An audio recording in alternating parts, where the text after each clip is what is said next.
And we're back, or well, half of us are. Anyway, um, we are going into the next matchup on this channel, which is Facepalm Tacticians against Fat Nova, FAT.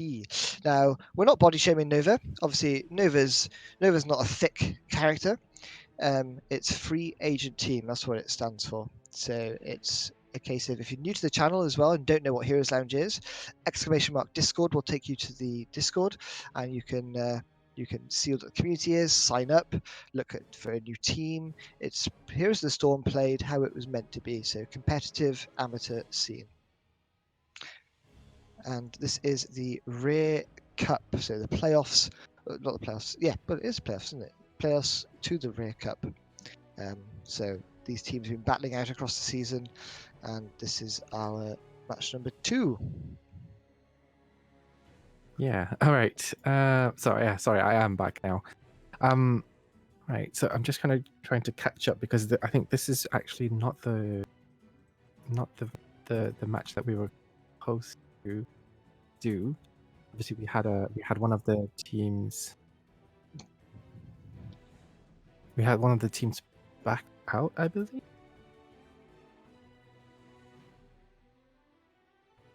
Yeah.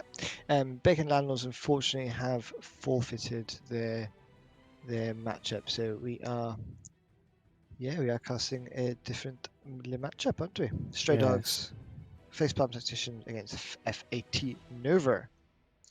And then obviously on this channel then you can stay out because we'll have the first semi-final of the day after this match, which will be Sloth High Lords against Jai plus DeForce, and that is going to be mouth-watering. I think that'll be a really, really good game looking at the two teams. Right. So I'm just trying to do a little bit of catch up in terms of what has happened. Yeah, I think we're just waiting for the teams to decide if they are ready. Yeah, we're going into Volskaya Foundry. Just looking back at what's happened so far. FPT bans Dragonshire. I think FAT Nova bans Tomb. So Dragonshire, Tomb, Sky Temple, Infernal Shrines are all out. I'm trying to remember that this time. Yeah, Volskaya Foundries. So, game number 1 between these two teams. Facepalm Tacticians against Fat Nova. What are we going to see? Now, I don't know if anyone covered it off, but when we discussed the cups on this map, as you went up in the divisions, Anna was the most played hero with the best win rate across this map. But looking at what Facepalm Tacticians want to play, they have picked Volskaya Foundry 4 times, and it's been picked against them 4 times, and they do have a 60% win rate on it, so they are quite comfortable. But I reckon we might see a Malfurion pickup, a Valor pickup, things like that. Valor obviously extremely strong on this map. You just get that sustained damage, and there's the Valor ban. Nope. Almost like the team was listening. And on the other side, you see Deckard Kane, extremely strong on this map, actually. I think this is probably one of Deckard's best maps. Obviously, the potions you can set up for the objective. Yeah, really good. And obviously, there's a Johanna as well to be mentioned. Fat Nova played it 10 times with a 90% win rate. Yeah, I mean, looking at their hero pools, there's so many heroes that you just pick out, and you'd say it's actually fairly decent for this map in particular. A lot of mostly team fighting. Lots still have to pay attention to kind of the side camps. They drop items for you to kind of pick up so you can actually use it at the right time, usually around the objectives as they spawn, as the winner of the objectives gets a gigantic robot that 2 people pilot. You can go around wrecking stuff. Absolutely. And teams, if you want to bet, betting is live right now, people. So !bet 8, and then the amount of points. !points will tell you how many points you have, and you can bet them on Facepalm Tacticians Team A or Team B, Fat Nova. So, yeah, looking at the band so far, Johanna, as you mentioned, really, really kind of high priority tank. Want to take that away from the opponents. I think that's fair enough. Vala Phoenix. Vala being kind of pretty high pick rates for Facepalm Tacticians. So taking that out of the equation, Jaina also removed for Fat Nova. So again, one of the highest picked mages really. Kel'Thas does come in second though, so should be interesting to see how they deal with that. If they've seen a mage ban, will they go for that Kel'Thas so early on? They do. Deathwing's open as well. Deathwing still exists, so does Zul. Hmm.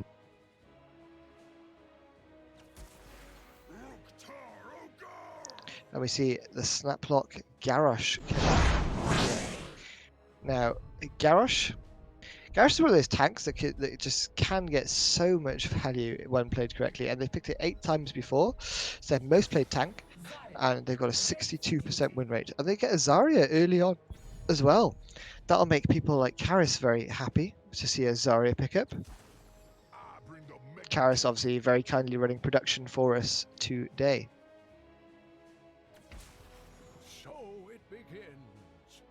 And we see there's a Decade that I mentioned earlier. Obviously one of his best maps, and they've played it 11 times with an 80% win rate, so pretty good. Yeah, I mean it's a pretty scary. I think Zarya with the Garrosh.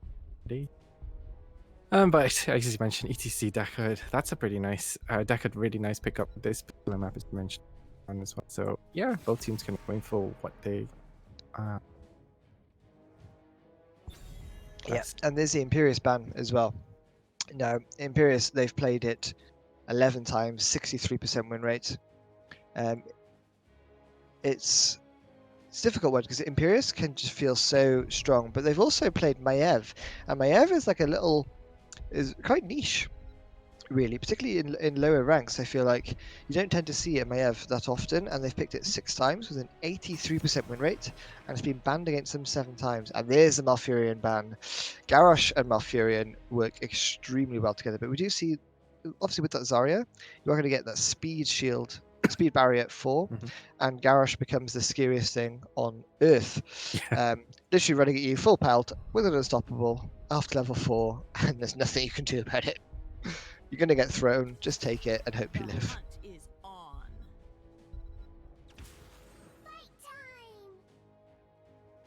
We're seeing more and more Bright Wings coming out here. Yeah, I'm not sure how I feel about that. I mean, it worked in the last game. Perhaps they saw it and said, that looks fun. Look, team. This team played Brightwing and they won 2 games. Let me play Brightwing. That's what every support player is saying right now in Division 6 and 7. They're like, look, they won with Brightwing twice. Let me play Brightwing. And everybody's going, no. And we see Sylvanas and Leoric being picked up. Now, I do like the Sylvanas pickup here. So obviously with a lot of... And there's Li Ming. Imagine being able to last pick Li Ming on Volskaya Foundry. Wait. Who's their offlaner? Huh. Good question. We'll have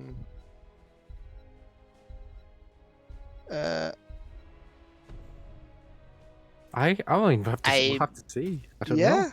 I'm not sure who to bet on now, though. Oh, the betting has just finished, unfortunately. Damn it. I've been 100% so far on betting, and now I won't be able to. But I would have put points on Team A. Team A. I'm calling Team A. The unusual draft, I think it's going to happen. I think they're going to have Lunara in the offlane, I guess, and just rotate Zarya 4-man. I mean, it's Volskaya Foundry. Offlane literally means nothing on this map. It's absolutely irrelevant. You just want to soak the experience and then just contest the objectives. So you could even send Zarya bot, I suppose, but I think it'll be a Lunara. Yeah, I but think we have the first map between these 2 teams. In the left, Facepalm Tacticians, we have Brightwing by WS Dragon, Li Ming played by Black Milk, Garrosh by Jack Sully, Lunara by Vidra, and Zarya played by Malice B. And on the right side, we have the free agent team Nova with ETC played by boss, Leoric, played by Goryo, and Tori Gui on the Sylvanas. Sorry for butchering your name if I have. Wuza playing Deckard, and Galga playing the Kill. Sorry if I put your name. Right, talent-wise, we do see Demolition Expert. Oof. I'm not sure about the grenade. I think Feel the Heat, or there's the whatever talent it is that I can't think what it's called. Together we are strong. But we do see Force Armor for the Li Ming. I do like that into the Kethas. And interestingly, we see Unrivaled Strength by Garrosh. Not a lot of people take that talent. They usually go for the Groundbreaker talent, which is that like you're stacking Q. Leoric, meanwhile, is top lane. Someone hasn't explained that the solo is bot lane. And we're 4-manning. Oh, is Leoric going to double soak and make it a 4-man bot? No. Yes? No. No. No. No. I'm confused. Oh, Leoric realizes now. He says, I'm sorry, I got the memo. No, he didn't. He's going to soak mid first and then go. No, he's going back top. Okay. I don't know. But we do see Zarya in the offlane bottom. Obviously, Zarya's wave clear. Not the greatest. Just lasering away. But we see both turrets being picked up here by the team. So typically you want to take this turret camp immediately because it will refresh during the first objective. And this map is all about item control. I mean, it's extra turrets that do extra damage, and also the healing kind of healing item in the support camp in the middle as well, and really can can turn the tides. And the key thing is to make sure you use it at the right time, and also use them in general, and don't die with them. You do drop the item, and your enemy can pick it. So that's the key thing. Yeah, and with Sylvanas, you want to take Mercenary Queen here at 4. If I don't see Mercenary Queen, that's a right. Oh my god! Ah! Mercenary Queen! You don't need the wave clear on a non-wave clearing map. Mercenary Queen procs your turrets. You can disable the enemy turret as well with it. Like, it's so strong. As we do see our EU League manager just making sure that people know the rules here about Brightwing is banned from entering vehicles on Volskaya Foundry. Yeah, I guess they haven't fixed that from quite a long time ago. I believe it should Oh, it still procs a healing, doesn't it, or something? Yes. I think. Yeah. They have never fixed that. No, you could also teleport to the protector at one point, I think, and the dragon, and it would heal it. Yeah. But we do see immediate support camp being taken up by the red team here. I do like this play. It's going to be scouted out by Jack Sully, but Jack Sully says, I can't do anything. Team's on the camp. Yeah, I mean, that's going to put the advantage definitely into the hands of the red team. As, having a healing item is really, really nice there. To have... Right, so far just both teams kind of dancing on the middle point. Li Ming and Leoric on the top lane just trying to get that extra experience so that they can hit this 7 and get the slight advantage for this fight when it does actually go down. Both teams just posturing. ET just sliding in, not really catching anybody there, so that's maybe Q for Garrosh to try something. Turret coming out as well. Turrets both being dropped now by both teams. This is where Li Ming excels here, right? And Triumvirate I really like on this map in particular because you get to just throw out orb after orb after orb, and ETC falling kind of low there, but manages to get out with that Deckard potions. Leoric joining the fight. Sylvanas wants to go for the turret camp, which I completely agree with here. Imagine having Merc Queen there.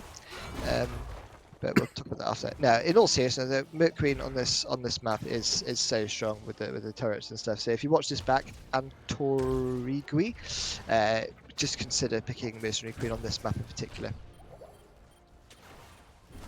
Anyway, we are going back in. So this has been contested. 60% in for the blue team on the first protector of Volskaya Foundry. Slide coming out onto Garrosh. Needs to be careful though. Doesn't get the throw out onto the Sylvanas, and Sylvanas Eid, but the polymorph is perfectly timed, and they go down. Yeah, nice pickup there for Facepalm, but Garrosh dropping very, very low. ETC sliding in Now, Garrosh does have a lot of shielding. It's very difficult to kill, but they do actually go that kill. Healing dropped as well now. It's going to keep the ETC alive. Oh Just no. about. Oh no. Li Ming, why you do this to me? Or full orb build Ming, are we see? Yeah, we are. Anyway, I mean, she is putting out orb after orb after orb, so maybe it can work. I mean, I just don't want to see glass cannon, I swear to God.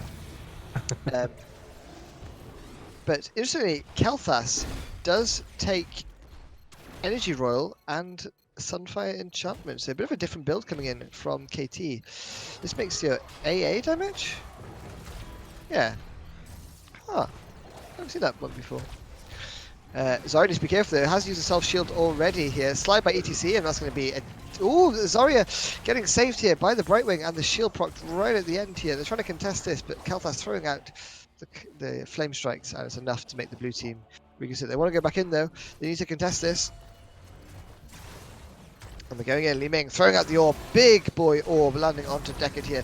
Garrosh goes in, gets the unstoppable puck, but he's taking a lot of damage here by the Sylvanas, and Sylvanas ease away to safety. Zarya, meanwhile, full energy here, does a lot of damage when Zarya is full shielded. And it's enough to force the red team back. That Li Ming poke is going to be so impactful throughout this map. Yeah, I mean, it's just, like you said, orb after orb, and eventually kind of getting that into the big masses was so impactful, getting all those health bars low, forcing, even though Garrosh did die, they did actually manage to push them back, but... level 10's being picked up here. Blue team, you need to back out now. In the first map, we saw how the teams were showing restraint, but the blue team is not showing restraint here. They want to go in here. ETC looking for a mosh pit, and the blue team doing the right thing here, and just backing out. Soak 10, and then we can defend it. And yeah, Zarya already going bottom. Yeah, risky players, you were about to say, Ridge. Yes, I was. Oh, but you get the throw over onto Kel'Thas here. The shield coming out from the Protector, but it's not enough. And Kel'Thas goes down. Garrosh making the plays. Yes. Oh, and Sylvanas. Yeah, Linara. This is the part we hate, right? Sylvanas is going to start backing, and you just know you're dead. That's a feels bad man from me. It is. It absolutely is. Just standing there waiting for death. Oh, the Protector needs to get that well, and they do. Need to be careful here, though. They have got the old man in the Protector. Good use of Q there, just to try and disengage. I'm a knockback onto the Brightwing. And they should be okay, but... Oh, Garrosh is... Oh, ETC! What are you doing? My lads! I think that was a let-off. That was a huge let-off. I don't think they expected the power slide coming out from ETC kind of re-engage into that mess. That was risky. I mean, he should have died for that. He slides in, doesn't hit it. Again, he's oh, he's wave clearing with his QW. Oh dear. Okay, so ETC players, if you are watching, let your team wave clear for you unless you're alone or need to clear the wave immediately, okay? Don't use your abilities on it, save it, especially into a Garrosh. You need to control that Garrosh with your W and your power slide, so just make sure you hold it for that right moment. And when you engage, you have to make sure your team's with you and get the follow-up kills here. Now, we see the support camp being forced here by the red team. ETC is looking for a mosh. He's looking. Yeah. Taunt back up for Garrosh, so he needs to be careful. Oh, It's a big boy mosh pit, but it's interrupted immediately by the Li Ming here. Silence where arrow comes out. Stay a while and listen. And he goes down. Jack Sully taking a lot of damage here. But again, Li Ming just throwing out orb after orb after orb from the side. But it doesn't seem to be enough as Garrosh falls as well in the top lane. Linara just chasing the kill. I mean, that could have gone. Linara? I mean, Leo. Leo. Oh, they get the slow. ETC wants to go in, wants to get that slide. Yeah? No? No? This is the one time where you can slide. Like, it's a free Zarya. Okay, but they do secure the fort with that Sylvanas trait here. Right, so, I mean, continuing advantage over to free agent Team Nova. They've got that 13... kind of about one level lead, I'd say, going into the second objective. And there is a lot of time in between objectives. And the kind of slight silver lining from all those deaths from Facepalm was that the healing item, I believe, was used. So they don't actually have that. But obviously they did pay for it with 2 kills, so... Yep, absolutely. If you look in chat, someone said bet 50 glass cannon. Yeah, 100% glass cannon incoming. No, I don't think. I don't know. I mean, you tend to see like the. You did go cannoneer. Okay. No glass cannon, guys. Yeah, I can live with that. I mean, the only thing I can't live with now, though, if you don't go orbit 16, that's like the one part that really frustrates me. If someone's going orbit, but you see Zarya being caught out here, ETC slides down. Oh, the ultimate! Oh, it's not enough. It's not enough, and Zarya falls. I thought she was gonna live there with the ultimate save there, but unfortunately, did get taken down. Yeah, nice aggressive rotation there. I think they were just looking to see what the camp was, but I mean, it wasn't up for a couple of seconds, so just maybe anticipating a slightly risky rotation from Zarya paid off and got that kill. I like this from the red team as well. They're just pushing bottom lane. They're setting up. They're already setting up for the next objective. Yeah. They can just march this protector top, take the fort, and potentially come down and look for a keep. But this is a. Oh, as we do see a mosh pit coming out here, we'll have an interrupt by Garrosh or Brightwave, but uses the throw onto the wrong one as the sun comes out here. Stay a while and listen, and Jack Sully is gonna fall here. Entomb in the side though, but unfortunately it's the Lara that dies. Wait, no, Leo is on the right side. Oh, what am I talking about, Reeves? I don't even know anymore. I was like, the Entomb there from the blue team. But no, it's the red team that has the Leoric. Hello? Li Ming, meanwhile, said, I'm just going to channel this, guys. I'm not coming back. By the time I get there, you're all dead anyway. Yeah. I mean, it's just a slight kind of disorganization coming up from Facepalm there. I think they, tried to go in and just punish maybe a slight overextension. Anticipated overextension from Fat Nova, but didn't kind of work out. They did manage to get that kind of mosh in, and that just threw things up in the air a bit. So, I mean, this is something that's stacking heavily up against them now. They've got 3 kind of turrets and 1 healing item on the side of Fat Nova. So, even though they have 94%, I mean, yeah, and also down that talent tier. So. Yeah, exactly. I mean, you just want to soak 16 here and defend it. Li Ming Orb build actually is probably one of the best defenses you can have against the Protector, because it counts as a hero when he's just firing out orb after orb after orb. So, and at 16, this is the orb power spike, okay? If he gets Mirror Ball, I cry, honestly. This is like the one orb talent where like it makes the build somewhat, because this is where it surprises you, because the orb just travels forever. Oh my!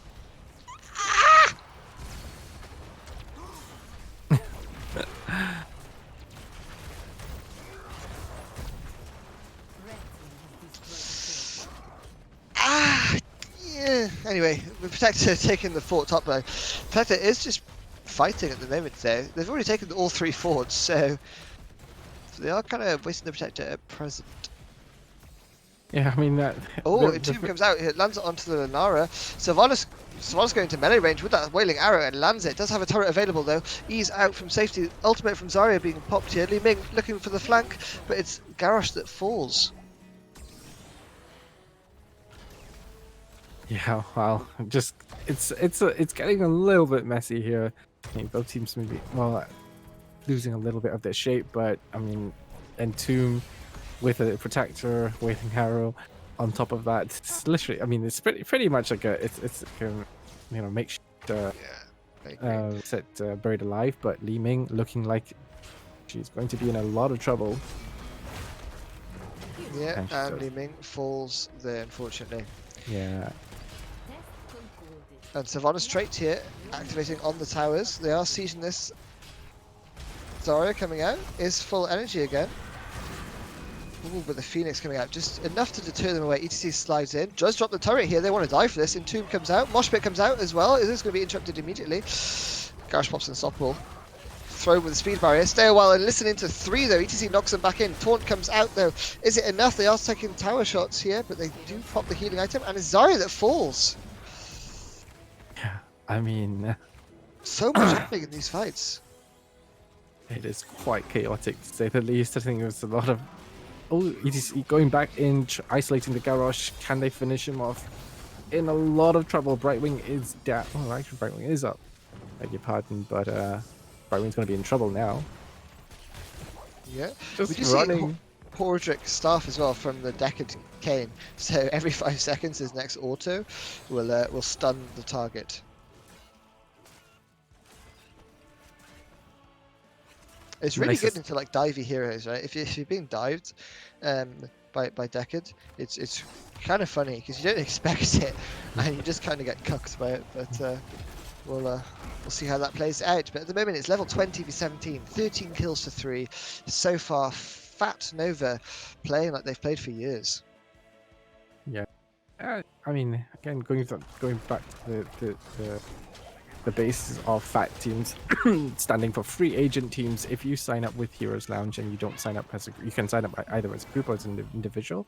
And usually the people who sign up without a full team, I think actually it's full free agents, right? So they're usually made up of people who signed up individually and they get put into a team together. So it's really nice to see a free agent team actually coming so far into the playoffs. Just meeting new people, playing together in an amateur league, and actually getting far. It's really nice. Yeah, absolutely. Can we have the talent tab up for a bit longer? Yeah, I've got it. Oh, I forget because I'm not running the production thing because I always have it up. So that's a my be there. Oh, you see it going in, lands a mosh pit onto one here, isolating. So while Listen comes out here, but the Zarya ultimate is enough. Is it though? Garrosh is enough to stay alive, and Garrosh falls down. They have all the turrets in the world and all the healing items in the world, and they don't want to use it here. Leo goes in.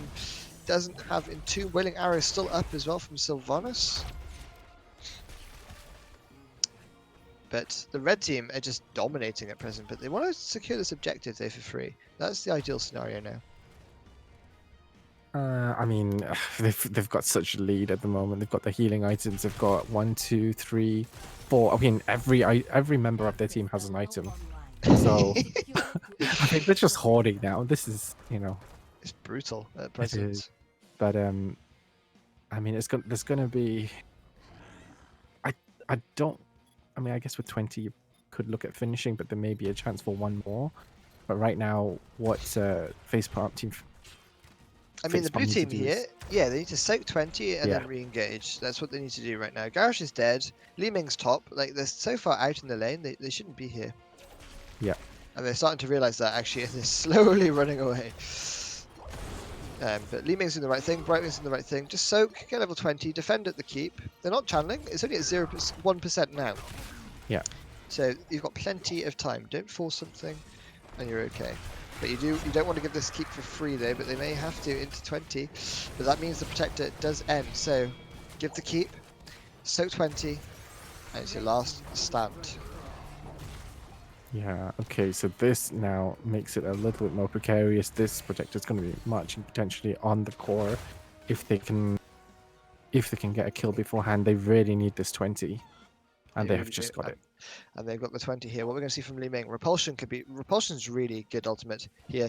Can isolate one target.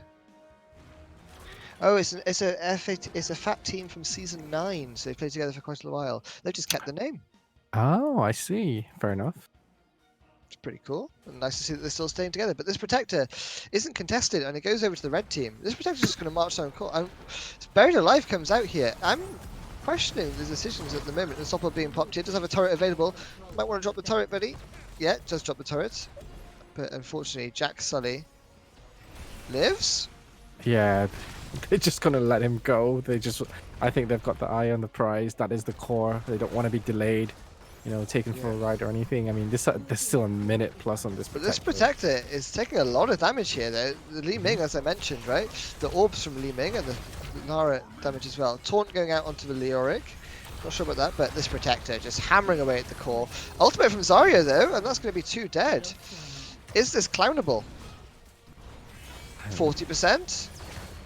Pretty healthy. 10%? And that's going to be GG going over to Fat Nova in game number 1 on Volskaya Foundry. Well played. So, Reeps, what do you think of that? I mean, I think it was a really, like you said, really nice pickups from Fat Nova, and they executed it really well. They knew exactly where they needed to be, and it looked like I think maybe being the first game of the for Facepalm, they looked a little bit out of shape sometimes with their positioning and stuff. So maybe something that I need to kind of keep a little eye Yeah. on. Maybe not quite as when you mentioned like going into that 10, they still kind of hovered around. They was kind of thinking whether to contest the middle or not. I think maybe perhaps being more decisive and just backing out and just going straight for what you need to do at that stage. Soak the 20, get the experience gap kind of minimized, get back on level Yeah. footing, and then go again.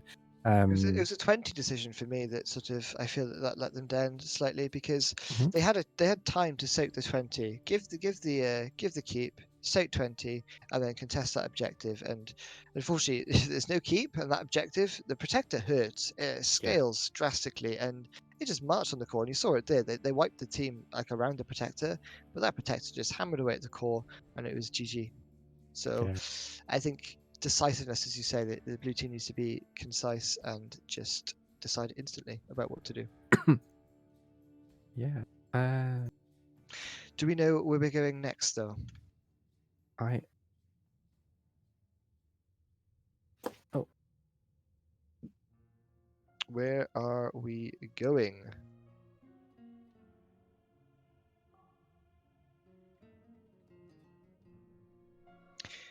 Looks like we're just waiting for um, Facepalm Tacticians to decide on first pick or map pick. mhm. Obviously, if we could just see the maps quickly here, and we'll tell you how we got to Volskaya Foundry. So, we had Dragonshire being banned out by Facepalm Tacticians. Then Fat Nova bans out Tomb of the Spider Queen. Facepalm Tacticians ban out Sky Temple. Fat Nova bans out Shrines. And then Facepalm Tacticians picked Volskaya Foundry. Yeah, and as they've just lost that particular map, they now have the option of picking first pick on map pick, and it looks like they've gone first pick. So we have a map decision from Fat Nova now. Yeah, so we are going to.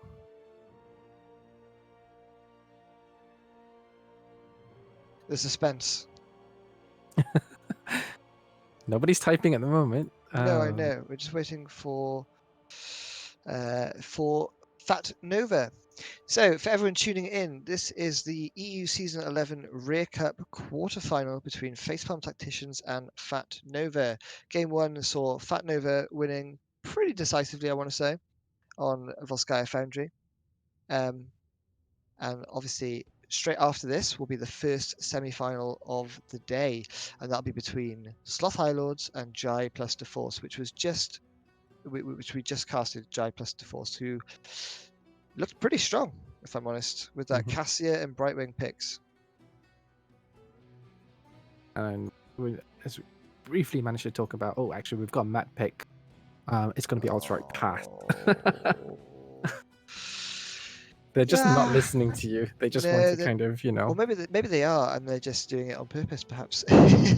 No, I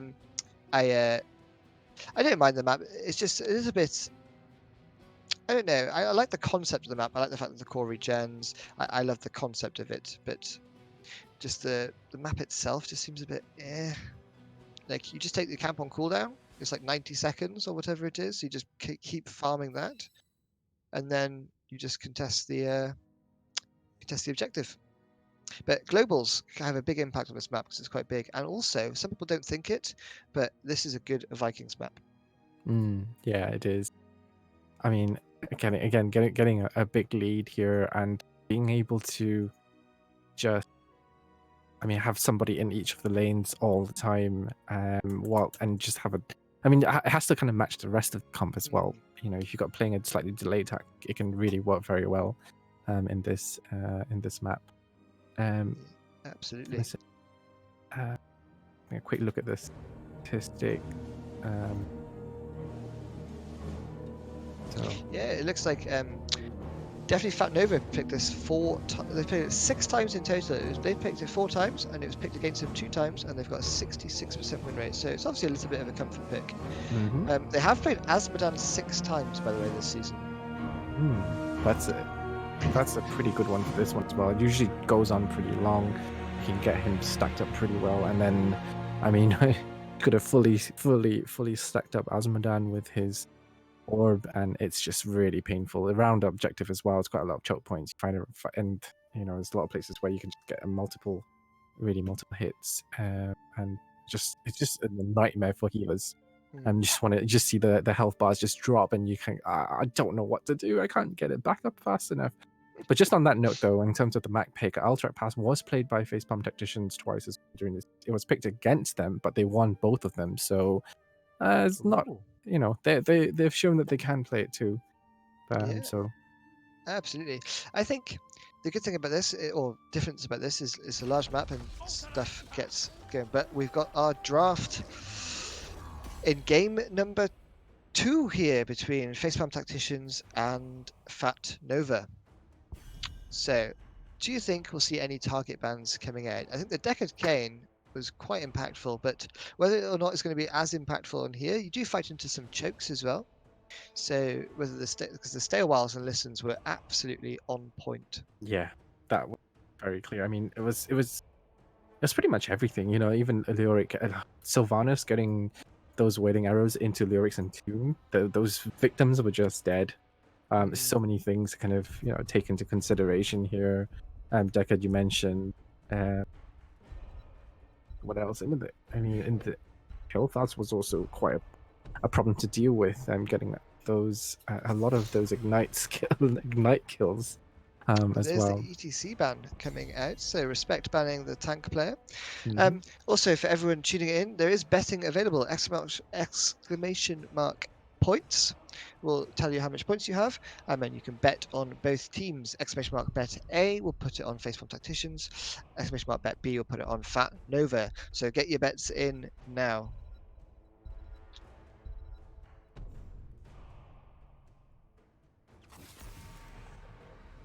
Going to stick with that Vala. Fair enough. Didn't get to see it the last game because it was banned as well. But again, anything that potentially has a bit of kind of stain around those long drawn out team fights around the objectives, Vala could be one of them if paired with Oriel. And if your opponent does have that in a player in their roster who can actually pull out a good Vala, then definitely some move. You mentioned globals, and that's one out of the way. Dahaka removed. Yeah, interestingly, I don't think they haven't really shown that they played Dahaka.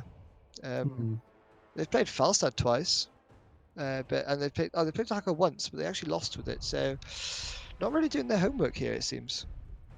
Yeah. They do have first pick though. I mean, Deathwing again. By the way, interestingly, Deathwing made it through the last game without being banned or picked. Yeah. Perhaps they just don't have somebody comfortable enough to play it. Yeah, or maybe they've got a gentleman's agreement and they say that we don't pick it, we don't ban it. Which we do that in scrims quite often. And it's going to be a Johanna first pick though. I don't mind the Johanna. I think it's really strong, but instant Varian and Jaina. So this is going to should be a taunt Varian perhaps with the Jaina damage on top of it. So what we're going to get on the side of Facepalm Tacticians.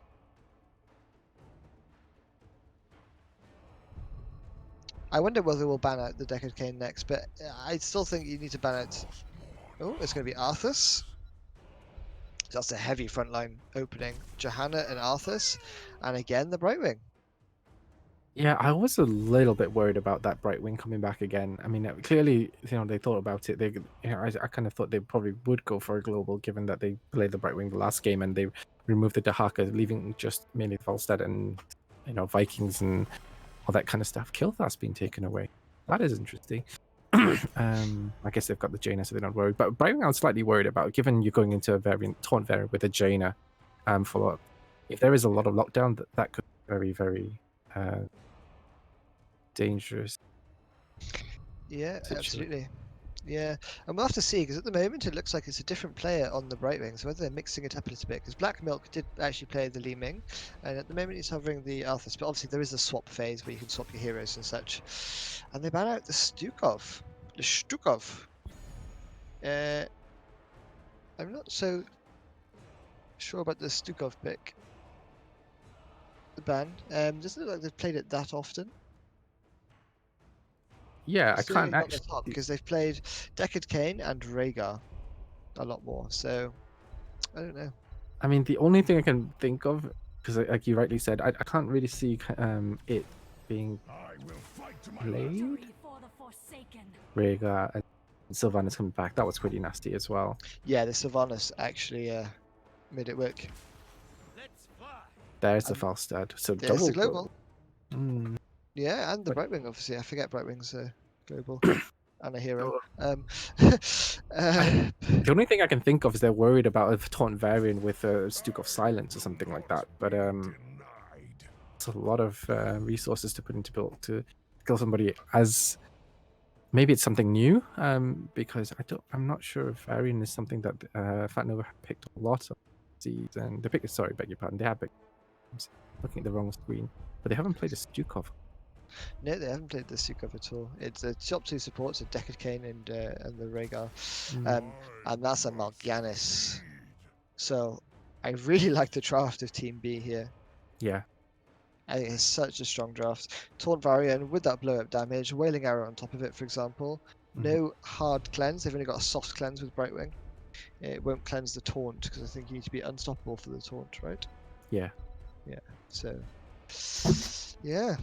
I don't think we'll see Ring of Frost there. I think this will be a water elemental game, purely because as well, Ring of Frost into Brightwing is a bit Monka-esque because the cleanse just immediately cleanses it for everybody as well. So True. That's true. Oh.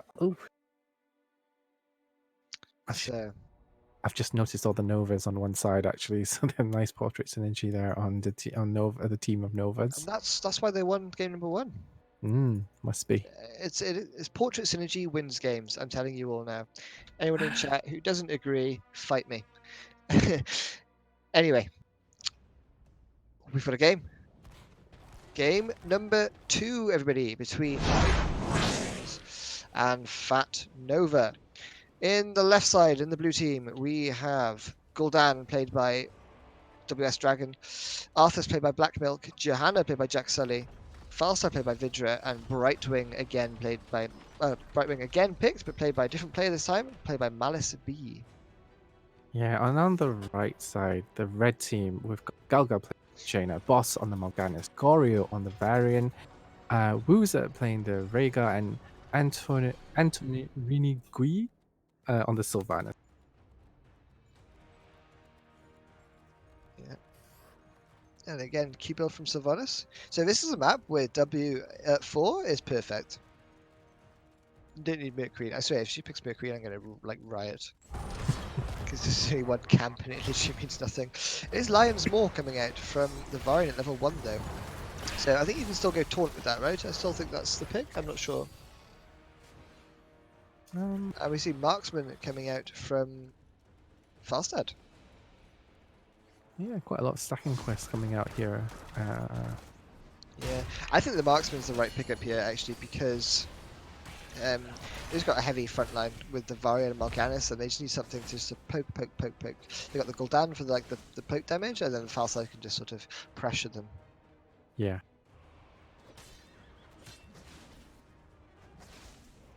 Engaged in the mid lane. Do you see Brightwing teleporting in? Soppel being popped by Johanna here. B-Boss taking a bit of damage on Mal'Ganis, but obviously he's Mal'Ganis and walks away fine. Camp started for the red team. Blue team should follow suit and start taking this camp. Obviously, you just want to take the camp on cooldown, essentially. That's literally it. That's all you do on this map. Immediately take a camp, and then it comes off cooldown just before the objective, or just as the objective starts. Take it again, poke the objective, take it again. Like, it's literally this map. Yeah, I agree with that completely. I mean, it's the only thing you can do, really. For the most part, just waiting for those objectives to spawn. Johanna gonna walk away with Ryan's skin there as 3 members of Fat Nova turn up in the mid lane. Yeah, so here's good because they're pushing the wave out here, and the wave plus the blue camp are going to crash, and they can just defend this in front of the towers here. Johanna should. Oh, needs to be careful. Oh, good iron skin there. And the polymorph as well, interrupting the sleep from Morganis. Morganis taking a bit of damage, but lands asleep here. Jaina damage on top of it, and Sylvanas disabling the towers here. Yeah, That that's camp just got melted. Where's the blue team's camp gone? it's just dead. Yeah, got absolutely ruined. Oh, Black Milk with the big boy flank though. Lands a 2-man route, but unfortunately can't do anything. It might be caught out in an island now as well. But, he seems to be okay. Get ready to free them. Right, so I mean, both teams on 5. As we deal with the objectives. Yeah, absolutely. So, Falstad just sitting top lane, already at 6 stacks and did go into hammer gains. Level 7 is the question about Falstad, okay? I do not want to see a secret weapon. I've seen an all build Ming. I am not seeing a secret weapon Falstad. That's just not happening. Boomerang, boomerang, boomerang, boomerang.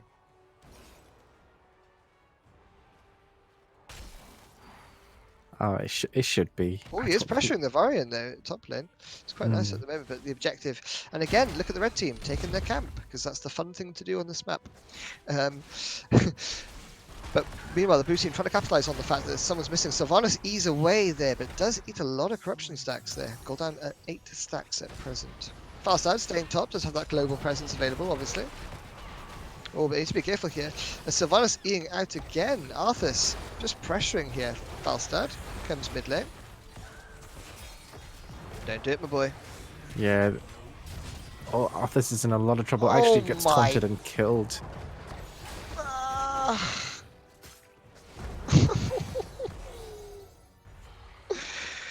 Oh, I cry. I cry. I know why, but I anyway, cry. it's 7s and 7s at the moment. Just Facepalm is just clearing up that camp. It looks like Team Fat Nova are going in to try and get that objective capped off. They have got it. You just need to hold it for about 20 seconds or so, but Johanna dropping very low there in the back line, just too far forward without the rest of the team being able to back her up. So she is down, although Musa very low on that Rhaegar gets Yeah, picked Foster up by comes in, Falstad. gets the kill, and Gul'dan stacking his corruption now. Already at 19 stacks. A moment ago he was at 8, so he's doubled it. Yeah. Oh, the root there from the root coming out from Arthas there is enough. Varian DCs, unfortunately. He's That's a bad DC time. Oh, tactical pause incoming as we go back to our faces. that is actually the Varian pausing. That's interesting. Wait, what? No, it's not. No, it's not. It says Golgab paused. Yeah, but it's Varian is Gario. Beg your pardon then. Galgo is the Jaina. Oh yeah, okay. Yeah, good reactions there by the blue team, pausing it up there. So far, I'm sorry, I can't ignore it. Secret weapon fast start. No, just don't do it to me. Like, I I mean, it's never viable. Like, over the boomerang, the wave clear you get from it, it's just so much better. I just can't do secret weapon. I just can't.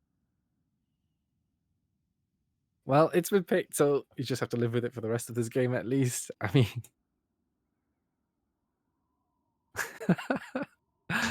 Like, I'm reading it and I'm trying to come up with like why it's good. I just can't. Oh well, we picked it anyway. So if you watch the VOD back, guys, boomerang, boomerang, boomerang. I can forgive you for picking the W talent at 7 if you go full like W build. That's acceptable. But it's never the yellow Q. It's no. Maybe you misclicked, and I'll forgive you. I promise. I promise. Anyway, we have Arian coming back in, so it just I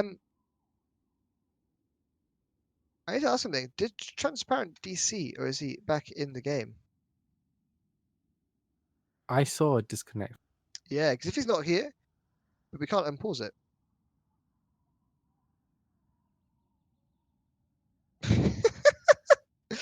We're not refs, are we? We're observers, so I don't think we can actually. Yeah, we observed. uh, Can we actually type? No, we can't. yeah, we can type in observers, but I don't think we can type in all chat, can we? Well, I'll just. Oh my god.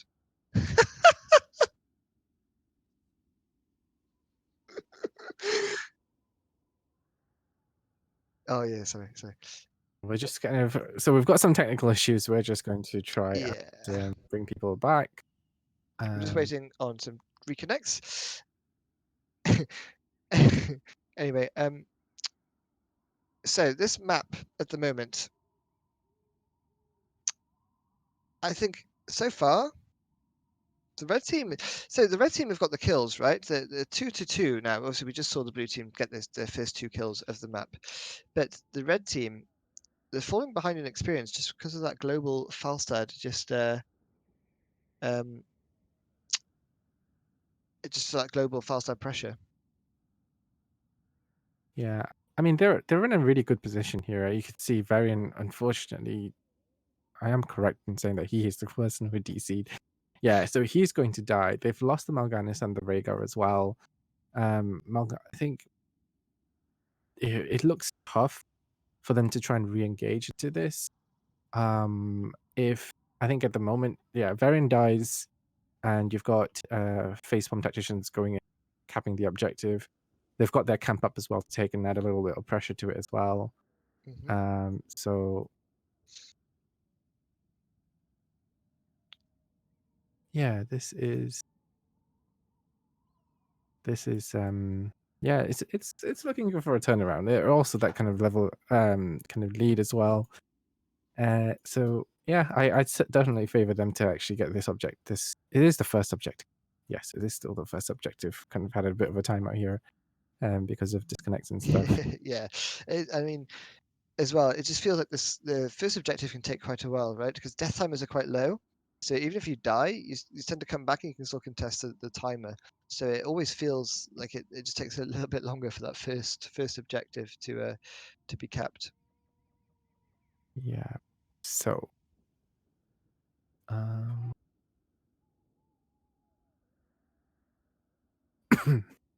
As we look at if we look at the bracket quickly, you can see here that obviously after this there'll be the semi-final, and the winner of this match will be in the semi-final against. Dun, dun, dun, dun, as you can see there, Stray Dogs. Unfortunately, the Bacon Landlords did have to withdraw. Very sorry. We were due to cast them, but unfortunately not. So we're staying with these. And then so you don't need to go anywhere there. It'll all be on this channel. And Rene Clan against Sloth Highlands was casted over on Heroes Lounge 2. You can catch the VOD there. But as I said, they will be facing Jai plus DeForce in the first semi, and that is going to be a really good game. I think Sloth Highlands will look really strong this season. They've definitely improved as a team. I think they came down from Division 5 last season, or the season before as well. And they just look really good at it right now. And they yeah. didn't lose a game across the whole regular season. Mm-hmm. So, and that's good. You know, that's your Arsenal of the world, or your Man Cities. You know, who had a perfect season. Premiership football, by the way. I miss football so much at the moment. You have no idea. It's like day 7 or day 8 without football now. I cry. Anyway, no midweek EU football, no weekend football, no football. Anyway, I think we're back. Yes, we are.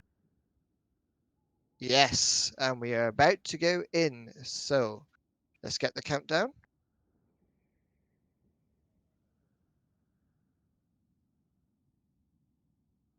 Okay, both teams are ready.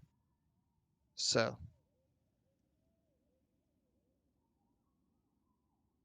question mark? They were ready. They said ready. They're all typing. Oh, hold on. Oh, okay. We're just waiting again momentarily. the memeing? I don't know.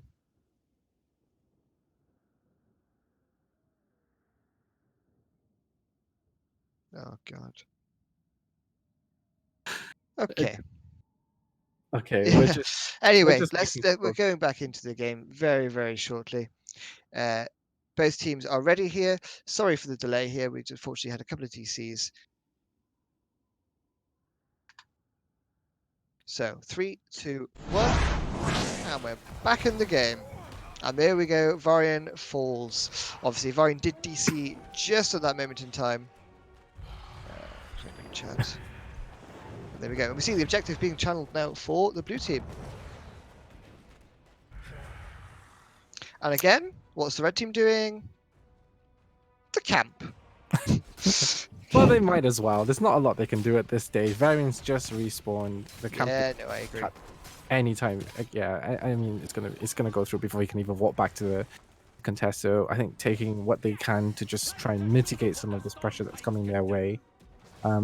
It's this. I mean, the objective in this map is it's a little bit. Sometimes it can snowball a bit because you don't. Unlike let's say God of Terror or Curse Hollow, there's no collection of like tokens or curse points or whatever it is to kind of get 3 and then you get the objective. It's just every time whoever wins it, you just get 3 waves kind of pushing against you, and it's a bit of a problem. Certainly, it's I think maybe you could say circumstances would favor or did favor Facepalm Tacticians, but they've got the 3 globals. And they can easily push each lane with all the objectives. Although they are giving up the bottom one though. Yeah, Horrify was used there to try and isolate Morganus. Bestial comes out as well onto Morganus here. Cleanse coming out, so he does have his ultimate. Oh, they don't have ults yet. Oh, I just realised. So the blue team trying to capitalise on the fact that they are level 10 and pushing this mid fort down. And mid fort is quite a good fort to take because it just opens up the map a little bit. And obviously the objectives are either top or bottom. And they've now got no well top, no well mid, and they still have the well bottom. But yeah, it's also it does have an impact for the next for the objectives. Yeah, and it's the only lane where the camps that you so lovingly allude to all the time will go every 90 seconds. As Falstad being caught out here, here comes the taunt. That's a dead bird. Oh, that was a subdue quest, but we picked Zealous Galir instead. If you had subdue there, that was a subdue quest. Easy quest. But we see the boss immediately starting. I don't like this. Falstad has a global and can fly back in 10 seconds. They have Horrify, they have Gust. But they're not coming. But they're not coming. Like they can see cooldown in the mid lane, and they know the camp's been taken, Oh, so they have to sleep. Coming out, does pop Iron Skin. Are they going in? They want to contest it now. I think it's a bit late though. Yeah, it's too late. Yeah, the boss is taken. Fastest coming in. Oh, okay, he just stopped at the gates. I thought he was going straight on. Horrify coming out though as well onto. And we see Sylvanas eating in actually. Syndra. What? Anyway, Syndra Kosa comes out and. Oh, see, Ancestral coming out onto Morganus and popping his ult. Oh, then careful. The boss is still actually up. And yeah, Syndragosa. Why not? Anyway, Syndragosa coming out. Unfortunately, wasn't quite enough there to secure the kills. So we see 3 kills to 3 kills at the moment for both teams. I mean, there is some use in it. You know, it can disable structures if you actually do manage to kind of get the objectives. Maybe that helps a little bit towards pushing and stuff. But I think most of the time you would probably expect army to be picked up. But yeah. Oh, as we see, Varian may be called out here. Bless Shield being used as well. Facet putting out a lot of damage here. Gul'dan as well. Doesn't have Horrify available, then Varian manages to live with with that much health, and he goes back in for the taunt. I don't know if that was the right decision then, my lad. 100 health, 100 health. Oh, and it's Brightwing that falls. Oh my god. 100 HP on the Varian, 300 health on the Jaina, and they live. I That's think, lucky. yeah. Again, we kind of talked about the decisiveness. Joanna going in, tanking the fort shot, but nobody actually went in. They needed damage and false. unfortunately, was kind of slightly further back, so they didn't manage to secure those kills. I think they were expecting maybe Johanna to get those kills, and then right wing. Then they re-engaged under the fort, and right wing got killed by the fort. Oh, So, Gul'dan might be caught out here. Does get stunned by Morganis. Is being slept here. Brightwing comes in though, with the cleanse as well, but it's not enough. The gust is a little bit late. But as soon as she goes, their flank though, and a 3-man route. Johanna comes back in. Faster trying to put out some damage, but Johanna falls unfortunately. Morganis just zoning them out. Varian, ooh, does have taunt available, but didn't press it in time. ah, And the Falstad managed to escape. this is difficult for Facepalm Tacticians. They're really trying to force something, but their members at the moment are kind of just slightly, not kind of falling into the kind of organization really. Gul'dan, like you said, just getting caught out there, and then the 2 tanks coming in from the back. When DPS was already down, they couldn't do anything. Yeah, I agree. It's red team playing a good game now. I mean, they lost the first objective, but they poked the bear and they've responded. They are trying to contest this though. 2 seconds left. Someone needs to channel it. If not, they're going in. Horrify is available. It's been used. Emerald Wind on top of it. Gust still available as well. Falstad just trying to flag and put out that damage with that marksman. Oh, there Gust goes is back in as well. But does get taunted in the meantime though. Can they take down the Varian? And there we go. Secret weapon value. And now chasing the Morganis. They want more. They need to get them more kills, I think. Yeah. And unfortunately they don't. But Falstad does have that global available, so can fly bot, start defending bottom. Mid is fairly pushed out. They've got the camp to deal with as well, so Falstad. Oh. And does get away. That is. Okay. Yeah, living by the skin of his teeth. Yeah, Arthur's just putting that zoning route and saving his teammate there. So they need to keep everybody up basically. I mean, that was a really nice kill into Varian. Knowing that they were going to lose their objective, I think that was kind of key in terms of helping their defensive. Yeah, absolutely. Plan. We do see mid falling now, so it is going to even up. Falstad did fly here, so won't have fly available now. Oh, Brightwing's in trouble. Brightwing is. Oh, the polymorph. Nice. Brightwing with the plays. So we see the cap being taken up by the blue team. The red team, they're wandering off, and I wonder where they're going to go. You're not getting a bet out of me for that one. I baited. Anyway, top boss still available for both teams. Interestingly, the bosses on this map, I feel they're they don't really do much. They scale quite hard, but it feels like they're not really that impactful. I mean, the objective gets so much value, especially when you push and you get that bonus damage, the bonus healing, all that kind of stuff. But the bosses do feel a little bit subpar. Oh, we see a gank attempt onto Varian. Blackmail coming up. Blessed Shield being used as well. Root coming out, protected by the way. Can they get the kill though? I'm not sure if they can get the kill.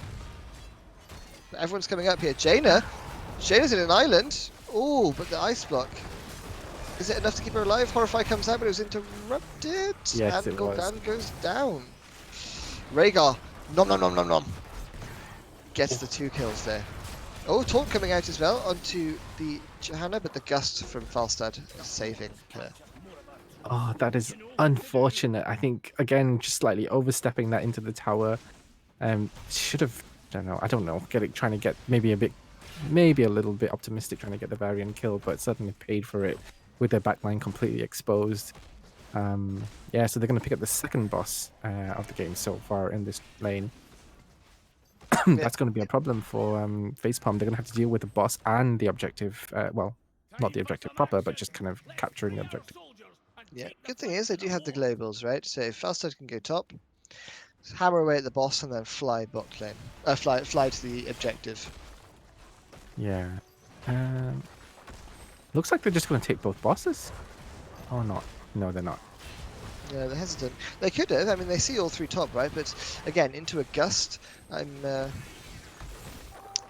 we do have Emerald Wind as well, right? They are going for it. They're going for it. This is quite sneaky. This is quite greedy as well from the red team, but I kind of like it. Oh, this Jaina, she walked past the wall. They can see it now. So But I they think know. they're not in time though. And this boss is going to be taken. Falstad wants it. Look, he knows. They all know. but they just can't do it. And unfortunately, Yeah, that's they going can't to do be a anything boss about it. number 2. And the objective as well. Meanwhile, Morganis popping his ultimate early here just to make sure he stays alive.